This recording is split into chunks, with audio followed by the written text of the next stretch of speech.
Assalamualaikum warahmatullahi wabarakatuh. Para wargi mitra kaum dangu sadayana, alhamdulillah dina dangat ayeuna urang sadayana tiasa patepang dangu deui dina acara carita tatar Sunda. Urang sami-sami neraskeun hanca dongeng Sunda anu katunda dina judul dongeng Sareupna di Pajajaran.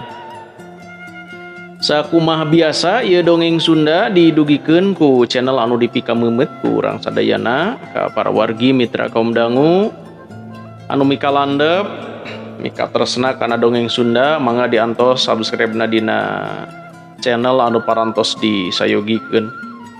Dina dinten ayeuna ieu dongeng Sareupna di Pajajaran teh lebet kana seri anu ka-61. Dina seri anu sateu acana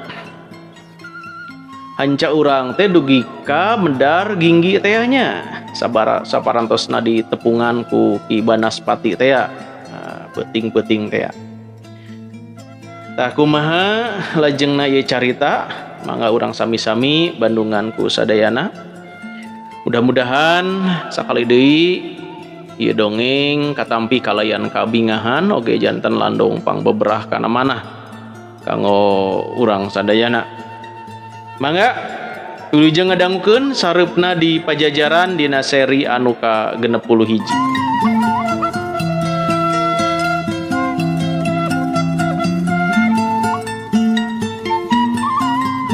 Di tengah-tengah jalma rea di hiji puseur dayeuh nagara, aneh hate Ginggi mah asa teu gumbira.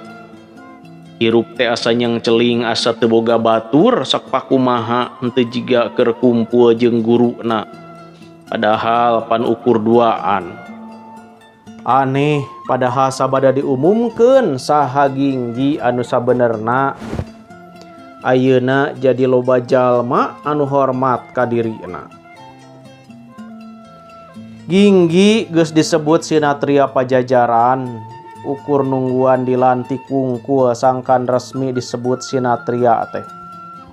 Aneh deui Ginggi teu ngarasa sugema, teu ngarasa komo bunga jeung reueus mah.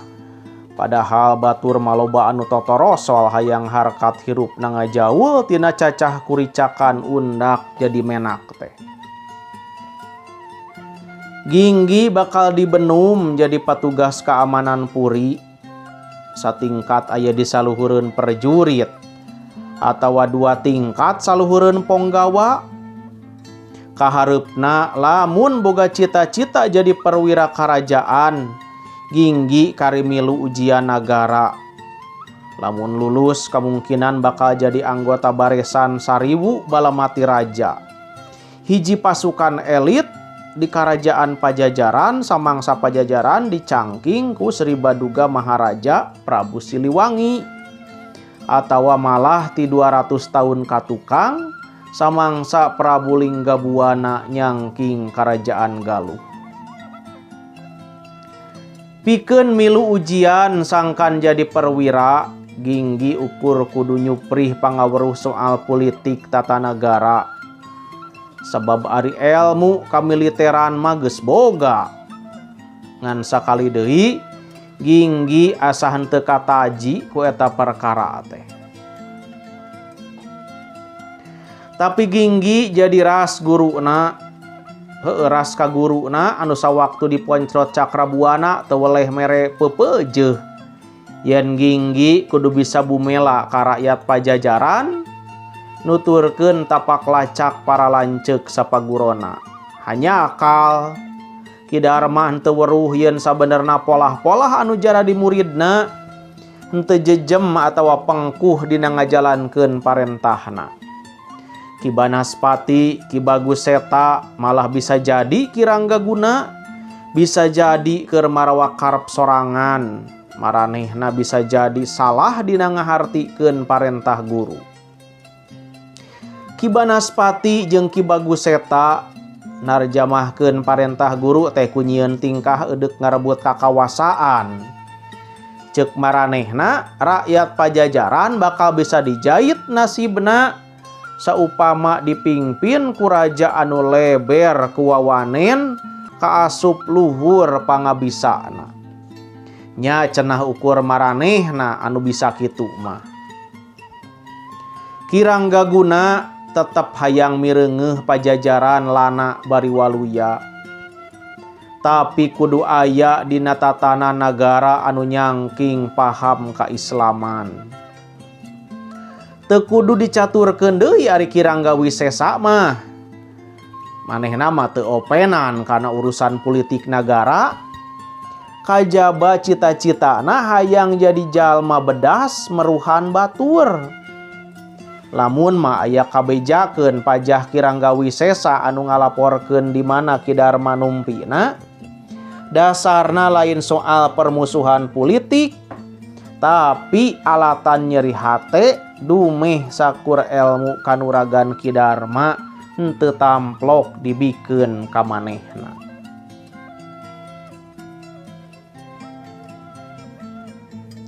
Balukar hayang boga kasaktian aya di saluhureun nu jadi guru. Kirangga Wisesa kolu ngulayaban neangan elmu naon bae kaasup elmu setan.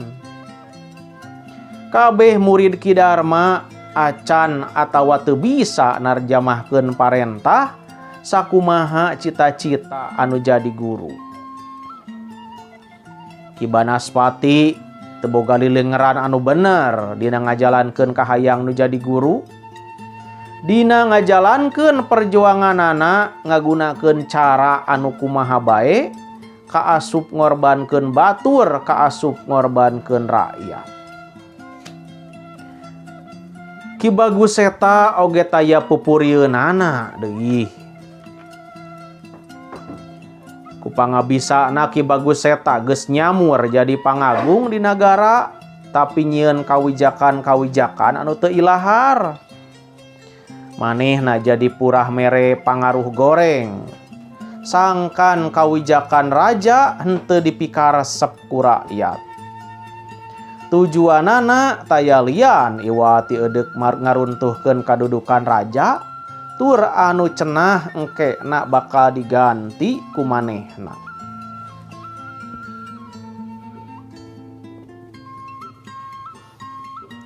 Raja teh haben naikeun seba jeung pajeg, tur ngabalukarkeun loba nagara bawahan anu baruntak teh diantarana nya usul Ki Baguseta.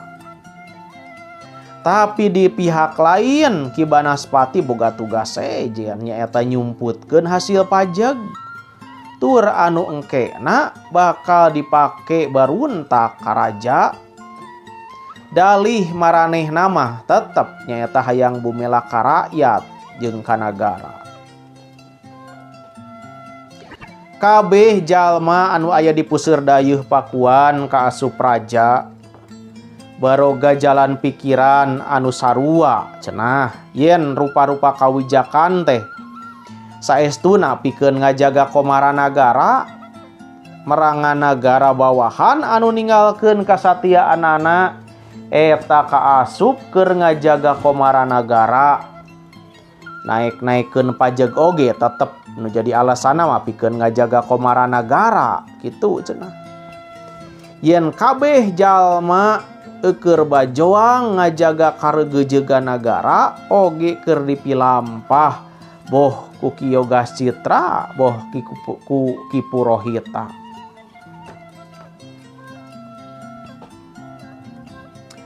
Ieu dua pangagung di Pakuan teh sarua boga anggapan yen nagara keur henteu sehat, ngan pedah dina tata cara ngubaranana lain ku ngarobah tatanan.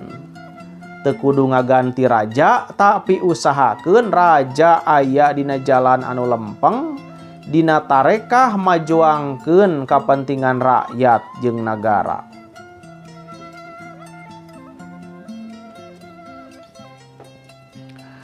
Ceuk maranehna henteu perlu ngarombak komo bari ngaruksak mah. Pancekir Purohita Raga Suci oge pernah nyarita kieu. Raja acan ngajalankeun palanggeran tapa di nagara. Ceki Purohita Raga Suci. Ari tapa di nagara teh nyaeta ngajalankeun palanggeran anu samistina sakumaha anu geus digariskeun ku urang sarerea. Bener raja kudu heuras peureub leuleus usap. Tah anu dipilampah ayeuna teh kakara teuas peureub na wungkul. Tepikeun kaloba jalma kasigeung. Tepikeun ka rakyat teu betah cicing di nagarana sorangan. Cenah ceuk Ki Purohita Raga Suci, raja mah kudu geus masagi hirupna, kudu geus beres jeung dirina sorangan. Ulah masih keneh ngarasa loba bubutuh hirup. Tepikeun kacul ngurus rakyat da kalalanjoan melaan kaperluan dirina sorangan.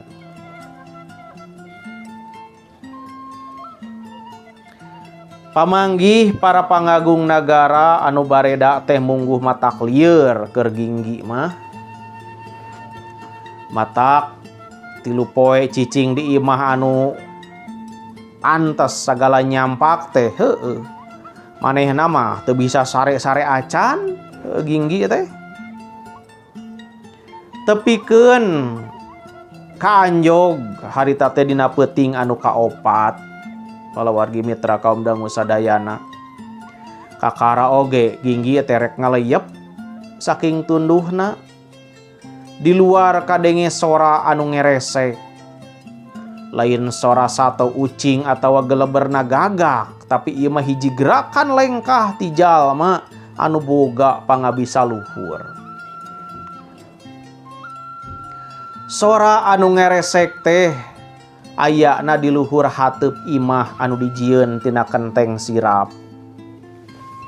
Ginggi nyekeutkeun pangdengena ku cara ngagunakeun elmu hiliwir sumping. Sanggeus kitu Ginggi geuwat niu palita anu dijieun tina siki buah jarak teh.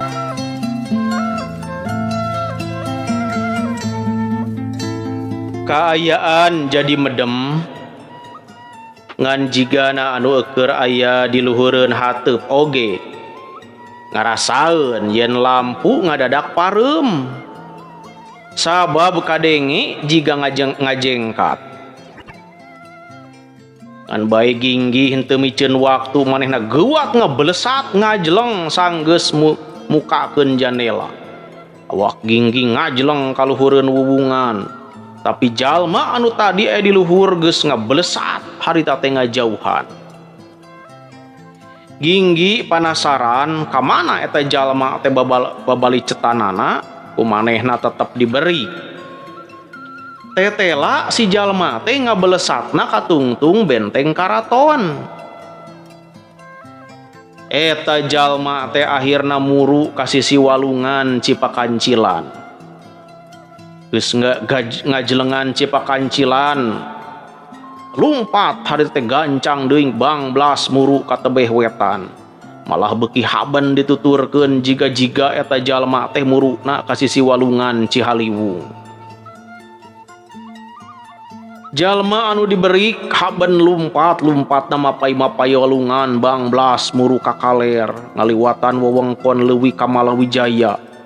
Masih terus lumpat ngaler. Iji waktu anu lumpat dihareup teh anjog ka sisi darmaga tempat parahu dicangcang. Eta teh darmaga leutik paragi meuntas ka tengah pulau geulis parakan baranang siang teh.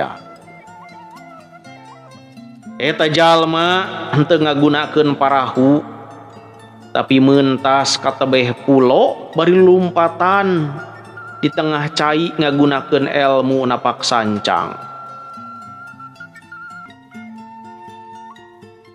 Ginggi henteu waka terus nyusul, tapi ngajanteng heula di sisi darmaga manehna ngarasa heran naon maksudna eta jalma demit ngajak diri napikeun muru pulo geulis parakan baranang siang. Ginggi masih tetep ngajanteng sabab sabenerna mah manehna teh keur ngarasa heran ku itu ku ieu. Manehna heran diajak ku jalma anu lumpat hareupeun sangkan tetep nuturkeun.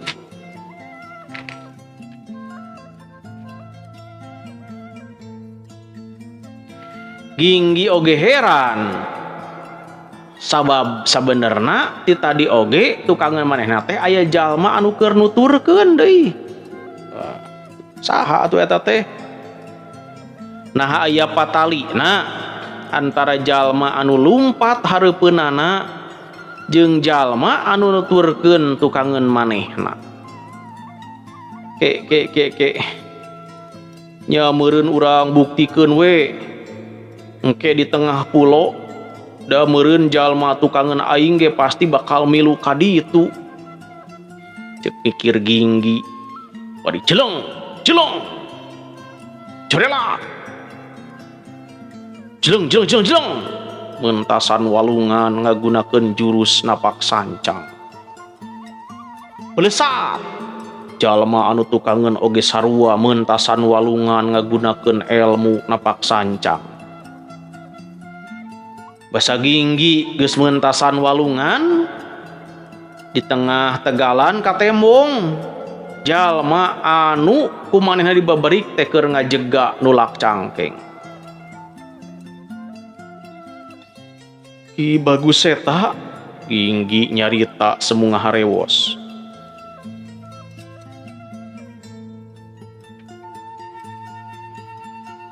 Edeuk naon wayah kieu ngajak kaula ka ieu tempat. Ginggi harita teh tumanya siga nu panasaran.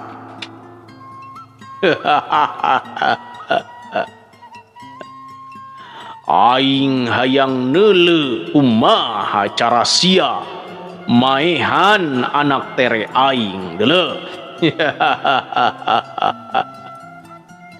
Tembal Ki Bagus eta sorana setengah ngagerem harita.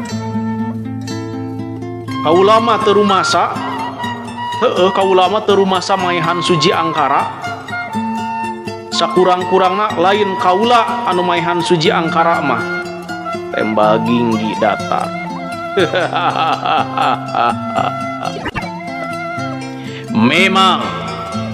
Memang aing ge nyaho Ginggi.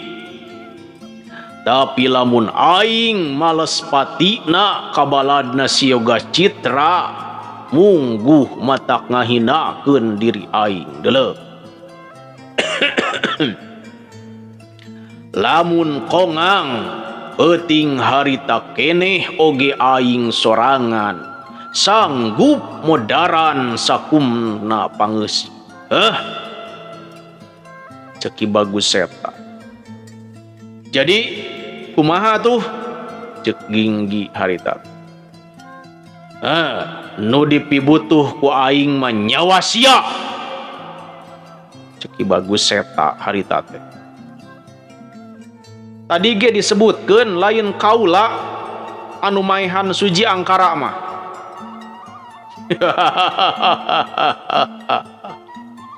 Tapi alatan gara-gara sia anak aing kojor teh. Omong Ki Bagus eta. Lamun teu adu hareupan heula jeung sia anak aing moal kojor deuleuh. Pedah dirempug ku perjurit biasa. Artina anu mere jalan kakomplotan jalma bodoh sangkan anak aing modar manya sia. Cek Ki Bagus eta harita teh. Ginggi mangahuleng. Nya bener oge eta omonganana. Cek pikir manehna. sia rek ngaku moal yen anu jadi gara-gara anak aing kojor manya sia pisan. Harita teh Ginggi ungeuk lalaunan bari semu tungkul. Mireungeuh Ginggi ungeuk karasana ku Ki Bagus eta mabangun anu nangtang atuh harita keneh awakna ngabelesat. Niatna rek ngarah-ngarah nyawa Ginggi. Patingalina eudek langsung ngalah nyawa teh sabab aya gerakan tenggelan hawa panas ti kajauhan.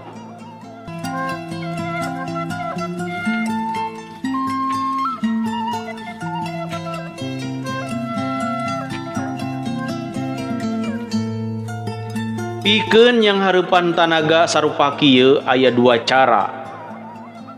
Nah dipapag ku hawa panas anu sarua atawa dipapag ku hawa sabalikna.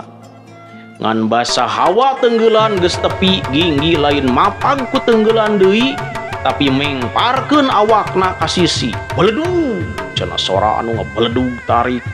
Batu sagede beuteung munding bencar mancaura racleng ka sabanjuru.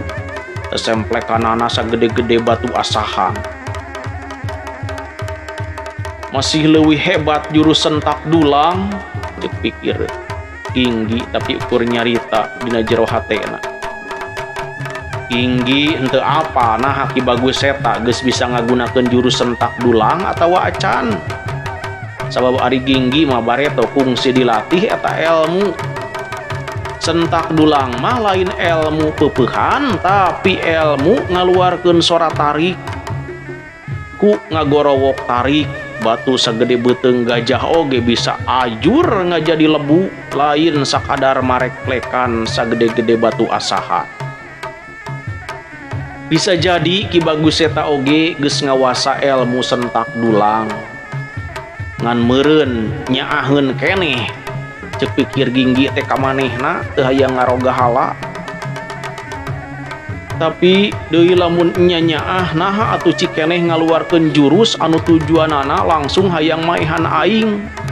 Cek pikirna deui. Ukituna teh bari awakna geus dipengparkeun ka sisi sabab Ki Bagus eta teh geus ngaluarkeun deui tenggelan hawa panasna. Tenggelan kadua ngabulasin deui. Pireungeuh kitu amarah Ki Bagus eta jadi kagila-gila. Manehna ayeuna geus nyiapkeun gerakan anu katilu tur tanaga na beuki ngagedean.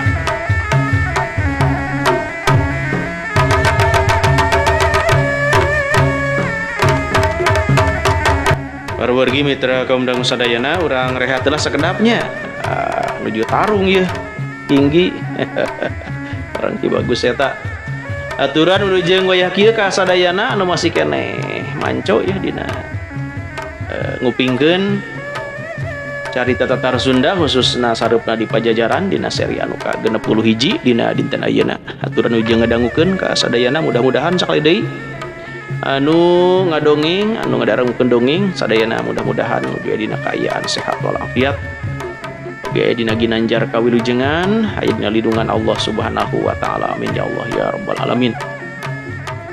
Kasadayana urang soreang urang Bale Endah urang Katapang Desa Budeureun Kabupaten Bandung Cimahi Bandung Barat Tasik Garut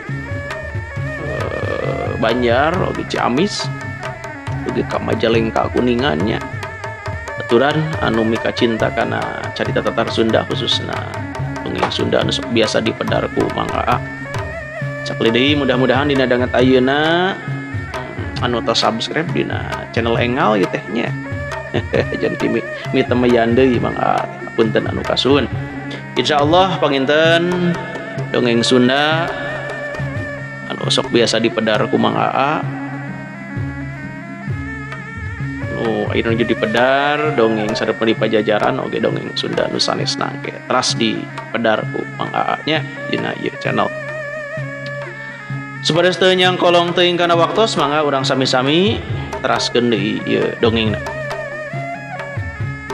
Ginggi mikir sakuduna hiji jalma ulah haban ngumbar tenggelan komo ieu anu ngagunakeun hawa ti jero anu merlukeun energi badag.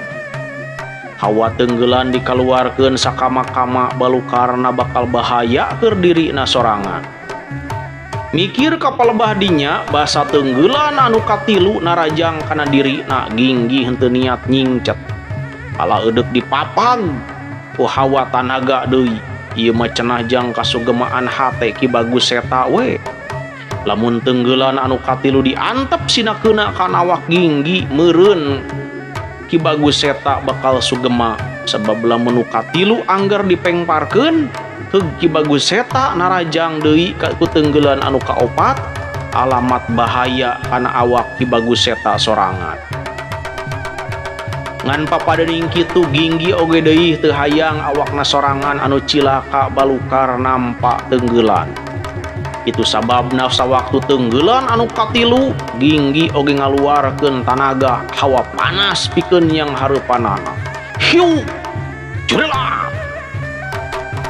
hiu beledak kadenge sorang beledug tarik bareng jeung eta awak Ginggi ngajol ka tukang tapi sabalikna awak Ki Bagus Seta ngacleng sababaraha deupa gubrak kulahek awak nangulahek jing ngadadak tulangan Ginggi mah masih ngajol ka tukang oge tapi da kuda-kuda nama henteu robah tetep ajeg pengkuh ngan manehna perlu ngatur napas sababaraha kali sabab kana eusi dadana karasa berat jeung eungap tapi naha tenggelan hawa tanaga jero teh nya aya di kieuna lamun diterangkeun ku penjelasan ilmiah mah ieu modern gitu ilmiah modern lahirna tanaga jero teh nyaeta sarupa penjelasan di handap ieu tanaga jero teh sabenerna mah mangrupa palampiasan dina ngamangpaatkeun sumber daya listrik anu aya di awak manusia malah sato oge aya sakumaha makhluk ngabogaan biolistrik anu ngabedakeunana naha makhluk atawa jalma sanggup ngagunakeun atawa henteu terus lamun aya anu sanggup ngagunakeun tapi kamana kapasitas kamampuhna tina hasil riset cenah jeung pananglungtikan manusia modern zaman kiwari yen disebutkeun dina awak jalma teh aya 1 triliun sel antara sel anu itu jeung nu ieu boga kakuatan anu mancar kaluar ceuk dina istilah modern eta daya pancaran teh disebutna gaya elektromagnetik teh gitu. Ginggi henteu ngakukeun dirina salaku jalma anu ulet dina latihan kanuragan oge ku guruna sakapeung kudu dipaksa Ginggi henteu hayang boga ilmu heuras anu tujuanana jiga keur maehan papada makhluk tapi ku Ki Dharma kudu bisa sabab ceuk Ki Dharma pikeun ukuran zaman harita zaman boga kahormatan teh saupama dirina boga kakuatan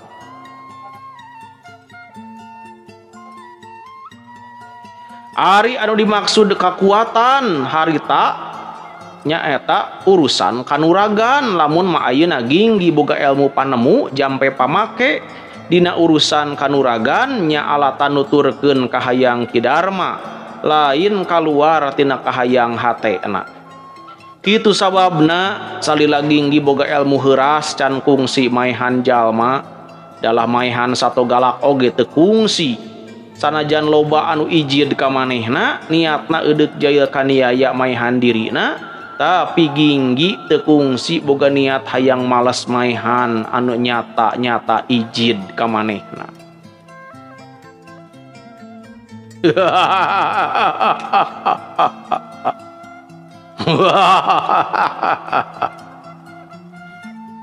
sia geus pantes ngagantikeun kadudukan si Bagus Seta kadenge sora anu muji dibarung ku seuseurian Ki Banaspati ceuk hate Ginggi nganglu dasar euleuh waktosna para wargi mitra kaum dangu sadayana parantosep cag urang tunda heula ieu dongeng sareupna di Pajajaran dina seri anu ka-61 dina dinten ayeuna kumaha lajengna ieu aduh ieu Ki Banaspati teh politikus ya. Bisa we ki banaspatinya. Kumaha lajengna ieu carita mangga teras we manco dina seri-seri anu salajengna. Sakitu nu tiasa kapihatur dina danget ayeuna hapunten nu kasuhun wilujeng kantun. Wassalamualaikum warahmatullahi wabarakatuh.